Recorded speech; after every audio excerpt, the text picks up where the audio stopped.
Muli po, magandang hapon sa inyong lahat. Tulad po ng alam natin, ang layunin ng pambansang rally na ito ay para sa kapayapaan. Kapayapaan ng ating bansa. Ngunit, ang tunay na kapayapaan ay makakamtan lamang kung ang batas ay irerespeto at paiiralin. Hindi po tayo laban sa anumang proseso ng paglilitis, anuman ito. Kailanman at ito po naaayon, sumusunod sa batas.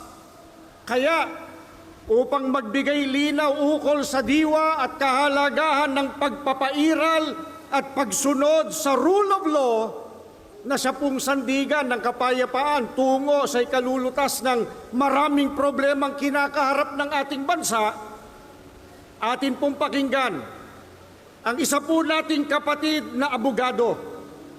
Narito po si kapatid na Rodante Marcoleta.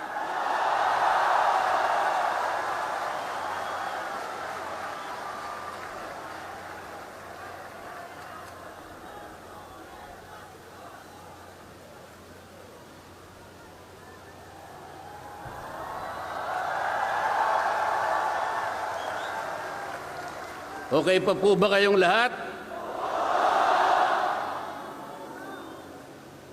Mga kapatid at mga kababayan, malinaw po nating narinig sa pambungad na pananalita ng kapatid na Edwil Sabala ang pinakalayunin ng malakihang pagkilos na ating sama-samang isinasagawa sa araw na ito. Nais nating katawanin ang nagkakaisang damdamin ng milyon-milyong Pilipino at isatinig ang kanilang pinag-isang mithiin para sa isang mapayapa at nagkakaisang Pilipinas. Kaugnay nito, binanggit din po ang ating kagustuhan na ipaalam sa mga opisyales ng ating pamahalaan ang ninanais at pinapangarap na maayos at epektibong paglilingkod at paglutas sa lumalalang kahirapan na pinalubhapan ng katiwalian at korupsyon, kalamidad, kriminalidad, bangayang pampolitika at iba pa. Kinikilala po nating lahat na nagkakatipon ngayon na sa pagkakaisa, kapayapaan at pagkakasundo lamang natin makakamit ang hinahangad na pagunlad at pagsulong ng ating bansa.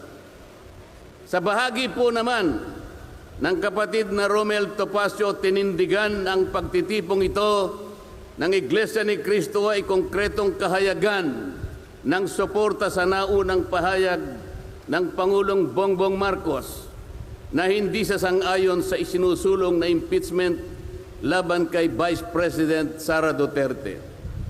Kinatigan din po ng Iglesia ni Cristo ang posisyon ng Pangulo na ang impeachment ay hindi makapagdudulot ng kabutihan sa buhay ng kahit isang Pilipino. Hindi lamang ito pag-aksaya sa oras ng pamahalaan, kundi makakahadlang din sa pagre-resolba sa marami at pangunahing problema ng bansa. Mataas na presyo ng bilihin, mababang kalidad ng edukasyon, infrastruktura, serbisyong pangmedikal, kriminalidad, seguridad at iba pa.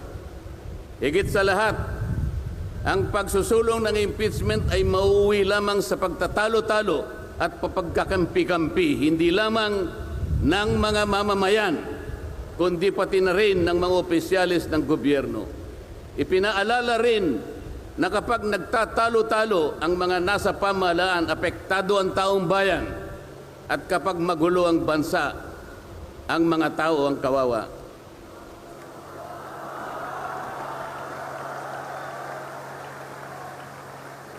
Lagyan po natin ng konteksto ang dalawang pagpapahayag na nauna upang lalong mabigyan ng diin ang kahalagahan ng pagkakaisa, pagkakasundo at kapayapaan sa ikalulutas ng panganib na dulot ng kahirapan dahil sa lumulubhang katiwalian, korupsyon, kalamidad at lalo lamang napabibigat ang buhay at pamumuhay ng ating mamamayan.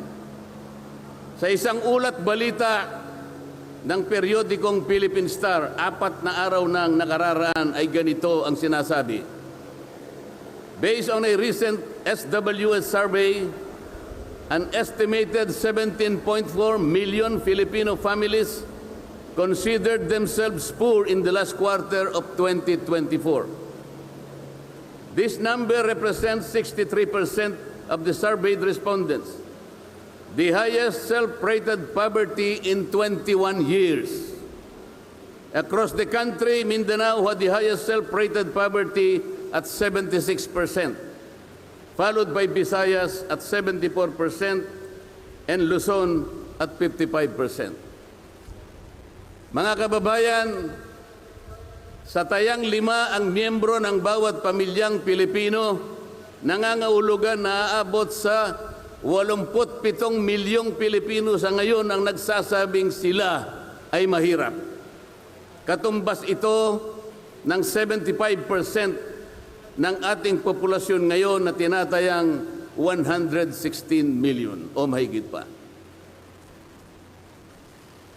Gusto ko pong banggitin sa inyo at kailangan malaman ninyo na sa taong ito ang ating national budget ay nagkakahalaga ng 6.3 trillion pesos. Ito po ang ating national spending. Ang ibig sabihin, ito pong halagang ito ang gagamitin dapat ng pamahalaan upang tugunin ang lahat ng pangangailangan, pangkabuhayan, panglipunan, pangkalusugan, pangedukasyon, pangseguridad, lahat ng kakailanganin alang-alang sa kapakanan ng bawat isang Pilipino. 6.3 trillion pesos. Ngunit, ang tinatayang magiging income lang ng ating bansa ay kulang pa sa 5 trilyong piso. Ang ibig pong sabihin, meron tayong deficit. Meron tayong kakulangan na 1.5 trillion pesos. Ito po ang ating ipangungutang sa taong ito.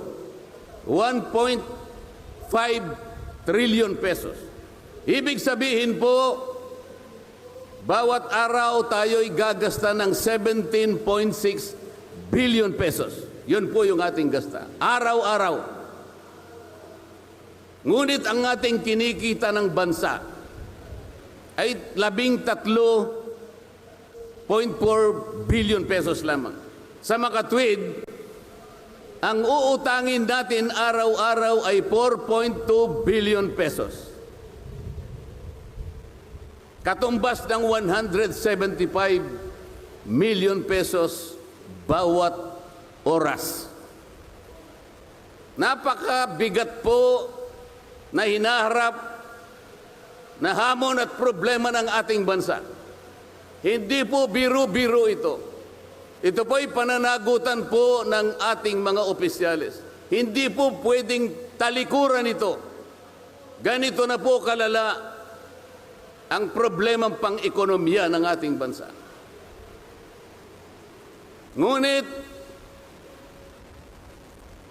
hindi po yata ganito ang naging direksyon, sapagkat sa halip na po unahin ang mga binanggit nating malalaking problema na kinakaharap ng ating bansa, ang inuna po ay mga bagay na mauuwi lamang sa pagkakampi-kampi at pagkakabahagi ng ating bansa.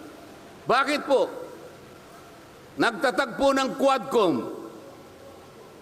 Ang buong akala ko po, sa pagtatatag ng Quadcom, ito po ay 4 na komite sa House of Representatives. Kinonsolidate, ginawang isang makapangyarihang komite na ang buong akala ko ito ang gagamitin para tutukan ang namumuong problemang lumulubha pa na hinaharap ng ating bansa.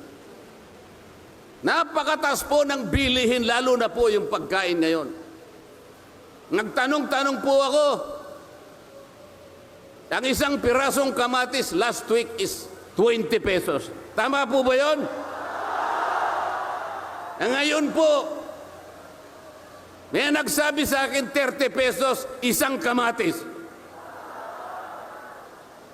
Ang isang kilong kamatis, 400 pesos. Tama po ba yun? Ang isang piraso ng siling pangsigang ay 10 piso. Yun po yung sinabi sa akin. Tama po yun? 600 pesos per kilo. Yun pong bell pepper. Dalawang kulay po yata yung bell pepper. Isang berde, isang pula. 45 pesos ang isang piraso. 1,000 pesos ang isang kilo. Bakit hindi po ito yung unang harapin natin? Napakalala po ng presyo ng kuryente sa ating bansa.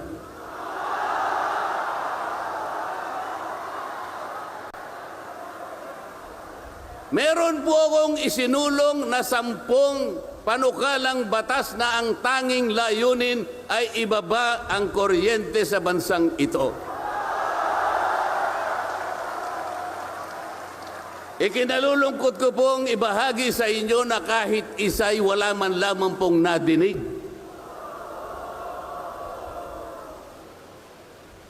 Ano po yung dininig? Pinatawag ang dating Pangulong Duterte, pinatawag ng Quadcom. At ang ginamit na pamamaraan ay yung isinasaad sa saligang batas, Inquiry in Aid of Legislation. Natupad po ba yung Inquiry in Aid of Legislation? Paano po in aid of legislation kung ang tatawagan nilang resource persons para humarap sa paglilitis na yon ay puro kalaban ng dating Pangulo? Alam po ninyo lahat yon. Pinagtatanong nila yung Pangulo base doon sa mga sinumpaang salaysay at affidavit nung kanyang mga inusig nung kanyang panahon sa war on drugs. Hindi naman ipinatawag ang mga taong maaring makapagbigay sa kanya ng tulong upang ipaliwanag ang war on drugs. Hindi ipinatawag ang mga Solicitor General sa kanyang panahon.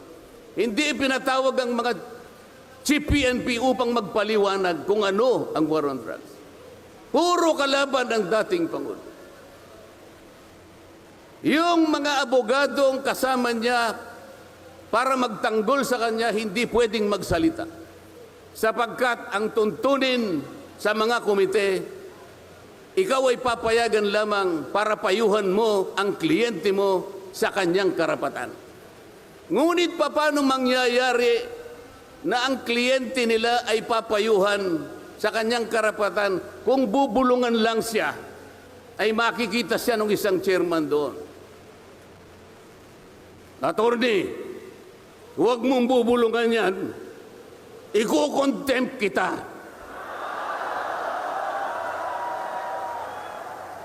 Nasaan na po yung sinabi sa saligang batas na lahat ng inuusig ay meron siyang karapatan sa abogado? The right to counsel. Wala na po. Anong gagawin ng isang tao sa harap ng ganito na walang rule of law at walang due process? Ito po ang pinag-umpisahan ng kaguluhan at pagkakahati-hati. Sa kagustuhan po nila na mausig ang dating Pangulo, ayaw po nilang pumunta sa korte, ayaw nilang pumunta sa piskal. Ano po ba ang sinasabi ng mga desisyon ng Korte Suprema? Kapag ka napatunayan nyo ang isang tao ay maaring nakagawa ng kahit anong paglabag sa lahat ng batas, anumang batas, dalhin ninyo sa piskalya, dalhin ninyo sa korte. Yun ang tamang paraan. That is the rule of law. Ngunit bakit? Bakit kayong Quadcom ang gumagawa nito? Ang Quadcom ay hindi piskal. Ang Quadcom ay hindi korte. Nagkukunwa lang na korte. Yung mga chairman ng 4 na komite doon, wala ni isang abogado. Pero naalala ko yung isa doon, kamukha ni Attorney Agaton.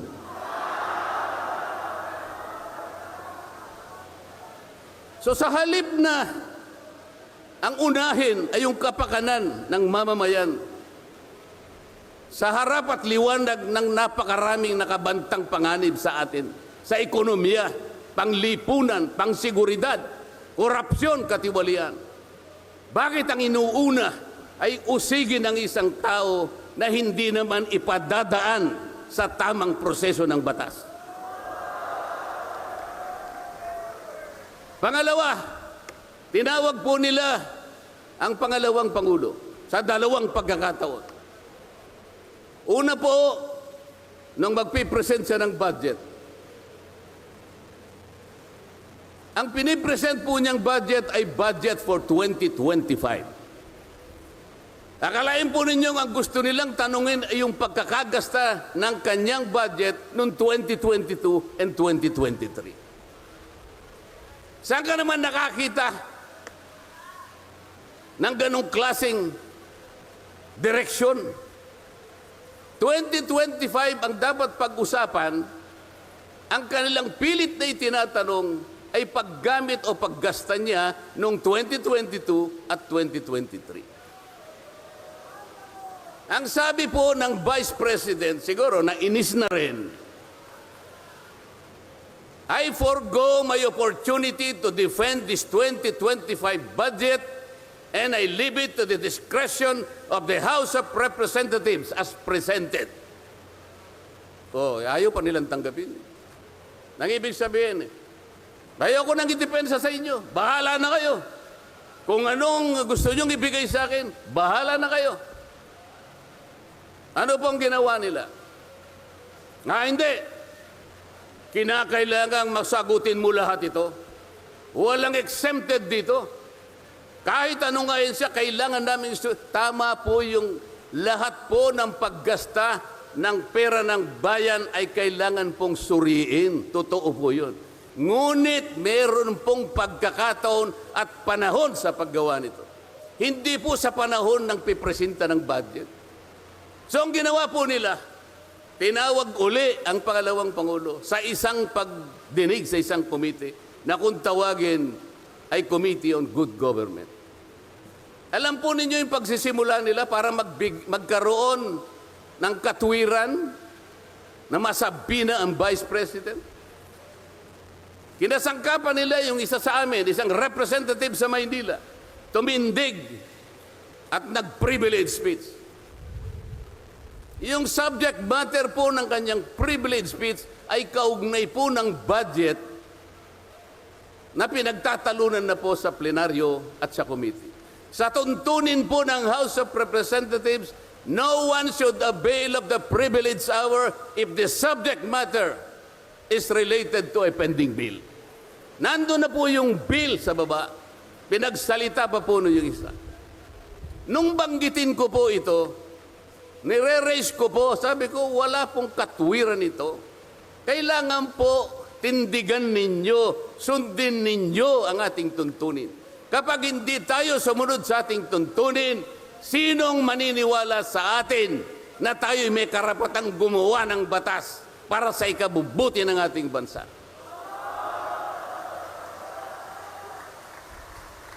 Ang sabi po ng chairman, noted. Saan ka naman nakakita ng ganun? Ang House of Representatives ay lugar ng pagdidebate. Doon masusuri kung sino ang may katwiran. Kung hindi magsasalita ang chairman. At pagkatapos po, sinabi ko pa, bakit baka ako Dahil lamang sa isang manifestation ng isa sa amin, ginawa na naman ninyong isang motu proprio action. Yung motu proprio po ay, ibig sabihin, ang komite sa kanyang sarili ay pwedeng mag-imbestiga sa sarili niya. Pero ginamit nila yung manifestation ng isa sa amin. Mali na naman po yun eh. Hindi po dapat ganun. Nung i-raise ko po yun, ayaw na naman po nilang pumayag. Samantalang ako po, I delivered a full privilege speech. DepEd din ang pinag-uusapan nun. At ang ni-raise ko po ay yung katiwalian involving more than 3 billion pesos covering 3 annual audits of the Commission on Audit. Kahit na full privilege speech, hindi man lang po ni-refer sa committee. Samantalang yung illegal po na privilege speech, dali-daling ibinigay kagad sa Committee on Good Government. Kahit na illegal, kahit alam nilang mali. Ito po yung problema. So sabi ko, Mr. Chair, bakit tayo po ang sumusuri? Bakit tayo po ang nag-audit ng confidential funds ng Vice President? Bakit tayo po? Hindi po ba ang minanduhan ng ating saligang batas na tanging may otoridad at kapangyarihang mag-audit at mag-examine ng lahat ng report at papeles ng pagkakagasta ng ating bansa ay ang Commission on Audit? Ni-raise ko na naman po yun. Ayaw pong sumagot ng chairman. Ang pinasasagot po sa akin ay yung hindi abogado. Sabi ko, Mr. Chair, nilapitan ko po sila. Mr. Chair, huwag naman pong ganito. Ilagay naman po natin sa konteksto at sa regulasyon ng ating ginagawa. Tinatanong ko po ay isang constitutional issue. Bakit ang pasasagutin mo sa akin ay hindi man lang abogado? Huwag mo naman akong insultuhin.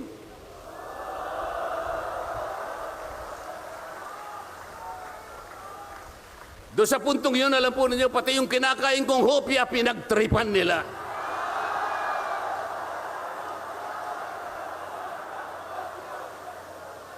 Ang Iglesia ni Cristo ay hindi po laban sa impeachment, sapagkat ang impeachment ay itinatadhana sa saligang batas. Ngunit, kung ang paraan ng pagsasagawa nito ay wala sa batas at wala sa tuntunin, ito na naman ay pagmumulan ng kaguluhan, pagmumulan na naman ng pagkakabahabahagi ng ating bansa. Ito po ang gusto nating iwasan. Ito po ang gusto nating iwasan. Iniimbestiga nila po yung confidential funds. Ang tanong ko po, Mr. Chairman, mahigit pong 400 opisina at ahensya ng ating pamahalaan ang tumatanggap ng confidential funds. At sila din ay natatawagan ng pansin ng Commission on Audit. Bakit naman isang opisina lang ang pinipilit niyong usisain? Hindi ba masyadong halata namang pamumulitika yan? Ito po yung gusto nating liwanagin. Hindi po tayo laban sa pag-iimbestiga ng katiwalian. Ilagay po natin sa ayos. Sana man lang, kumuha sila ng ilang pang mga bahagi ng opisina na kagaya din ng paggagamit ng confidential funds, sapagkat ang layunin po raw ay makagawa ng batas. Kung talagang gusto ninyong gumawa ng batas, kasi po in aid of legislation, palagi po ito ang nagagamit, inquiry in aid of legislation. Nasa saligang batas po naman talaga ito eh. Kaya lang, meron pong limitasyon ang inquiry in aid of legislation. Ano po yung unang limitasyon? Kailangan po meron ka ng nakabalangkas na batas, panukala. Hindi mo lang makumple-kumpleto sapagkat nag-aatubili ka, baka merong impact ito sa ibang sektor. Kaya tatawag ka ng mga tao na makatutulong sa'yo para sa ganun makumpleto mo ang iniisip mong panukalang batas. Pagka ganun, Alam niya kung sinong tatawagin niya. At alam niya rin kung anong itatanong niya. Hindi po ganun ang nangyayari ngayon eh. Dahil nga wala na pong rule of law, basta na lang sila tatawag ng kahit sino sapagkat hindi naman po talaga ang layunin ay gumawa ng batas kung hindi usigin ang taong gusto nilang usigin. Ito po ang nangyayari ngayon. Kaya nga po, dahil sa kagustuhan nila na talagang usigin ng ICC ang Pangulong Duterte, alam po ninyo, yun lang ang tanging layunin. Sa 13 pagdinig ng Quadcom, 13, nakapaggawa lang sila ng isang batas na kahit siguro po high school graduate pagtatawanan niya yung kanilang panukalang batas. Bakit po? Yung definition na definition lamang po ng extrajudicial killing ay talaga pong matatawa ka na. Ayaw ko na pong pahabain yun.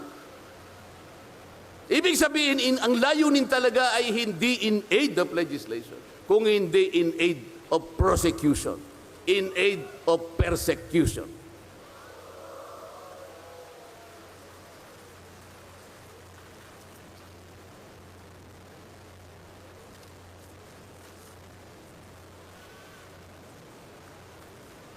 Kanina po, mga kababayan, napanood po ninyo ang video na kung saan ay nagpahayag ng di pagsang-ayon si Pangulong Marcos sa namumuong impeachment laban sa pangalawang Pangulo. Ulitin ko lamang po yun. Sabi niya, tumutukoy po dun sa pagsasagawa ng impeachment. This is not important. This does not make any difference to even one single Filipino life. So why waste on this? What will happen if somebody files an impeachment? It will tie down the House. It will tie down the Senate. It will just take up all our time and for what? For nothing. For nothing. Sabi po niya ito, none of this will help improve a single Filipino life. As far as I am concerned, it is a storm in a teacup. It's a tempest in a teacup. Ang ibig sabihin, isang napakaliit na bagay na pinipilit ninyong palakihin. Napakalaki ng problema ng bansa ang inaharap natin. Ito ang ating atupagin. Ito yung gustong mangyari ng Pangulo ng Republika ng Pilipinas. Sumagot po ang liderato ng House of Representatives. At sa isang bahagi, ang sabi po niya, ito po, kinuha ko lang yung isang bahagi sa isang mahabang manifestong ginawa nila. Sabi po ng House of Representatives, bilang tugon doon sa sinabi ng ating Pangulo. Sabi po niya, together, let us rally behind our President to protect and preserve the gains of democracy as we build a stronger, more united, and more prosperous republic. Pero nasaan po kaya? Nandito po kaya lahat yung mga sumama sa manifestong ito na sumusuporta na mag-rally tayo sa likod ng Pangulo, tayo'y magkaisa upang panindigan yung nauna niyang pahayag na ang gusto nating unahin na pagkaisahan ay yung pagtugon, pag-address sa mga problema ng bansa. Nasaan kaya sila? Nandun kaya sila sa likod ng Pangulo o tayo lang lahat? Sa makatuwid tayo pong lahat ngayon na sama-samang nagkakatipon ngayon na hindi ko mabilan kung ilang, baka meron 1 milyon po yata. Tayo pala ngayon ang nagkakatipon sa diwa ng tunay na kapayapaan at pagkakaisa na nagrarally ngayon. Sapagkat tayo lamang ang nasa likod ng Pangulo sa kagustuhan niya na harapin natin ang mga hamon at nagbabantang problema ng ating bansa. Sapagkat, sabi niya, totoo naman, ang impeachment ay hindi makapagbibigay kahit anong butil ng kabutihan sa buhay ng isang Pilipino. Bago po ako magtapos, ay nais ko pong sipiin dito ang butil ng kaalaman na inalaw sa isang 1957 Nobel na ang pamagat ay Atlas Shrugged ni Alice O'Connor, na kilala sa taguring Ayn Rand. Ang sabi po niya. Sa English muna po, pasensya na po kayo. When you see that in order to produce, you need to obtain permission from men who produce nothing. When you see that money is flowing from those who deal not in goods but in favors. When you see that men get richer by grab and pull, not by work. And your laws don't protect you against them, but protect them against you. When you see corruption being rewarded and honesty becoming a self-sacrifice, you may know that your society is doomed. Kapag nakikita po ninyo na para tayo ay mag-produce, ay hingi pa tayo ng permiso sa mga taong hindi naman nakakapag-produce, at nakikita po nyo na umaapaw ang pera sa pamagitan ng patagong transaction at hindi sa pamagitan ng mga merchandise na nakikita natin. At nakikita ninyo kanya na yung iba ay lalong nagiging mayaman sa pamagitan ng katiwalian at hindi sa pamagitan ng trabaho. At ang mga batas ninyo, sila pa ang pinoproteksyonan. At ang batas ninyo ay sila pa ang lumalaban sa inyo. At kapag ang corruption ay ito ang itinatadhana, ito ang binibigyan ng reward. At yung katapatan ay ito ay nagiging sakripisyong pang-personal.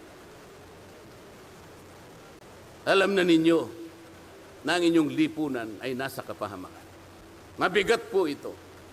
Mabigat po ito. Ito ang dapat harapin ngayon sa pamamagitan ng pagkakaisa, pagkakasundo at kapayapaan. Hindi po biro-birong problema ang inaharap ng ating bansa. At bago po ako tuluyang magtapos, payagan ninyo kung ulitin ang sentimiento ni Edmund Burke, isang English political philosopher, na sinabi niya, "The only thing necessary for evil to triumph is for good men to do nothing." Sa Tagalog po, ang tanging kailangan para magtagumpay ang kasamaan ay magsawalang kibo at walang gawin ang mabubuting tao. Maraming salamat po at magandang hapon po sa ating lahat.